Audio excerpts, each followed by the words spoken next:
historic touring cars is, I guess, a category that caters from cars from the early 70s, from Group 2 cars, Group 5 cars from the 70s, Group A cars from the 1980s, right into Supertourers from the 1990s.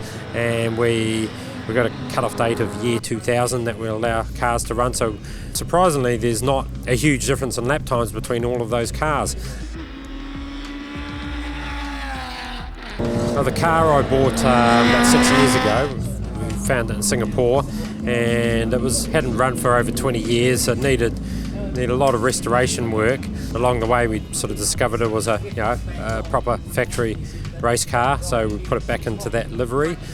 Kelvin Burt was the guy who drove this car in 1995. He was one of the works Ford drivers. So it was Paul Radisich and Kelvin Burt were the factory drivers in the 1995 BTCC. Kelly, Conrad Timms. We'll have a look up the inside too.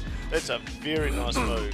After it was a works car, they took the V6 engine out. Together with Mount Tune, they came up with a 4-cylinder engine program using the YB Cosworth engine, naturally aspirated, of course. So it ran in Southeast Asia for a couple of years in that configuration. It's 300 horsepower at 8,500 RPM. So it's basically right on the money of what the V6 was producing. So the car, apart from the engine, it's mostly original running gear.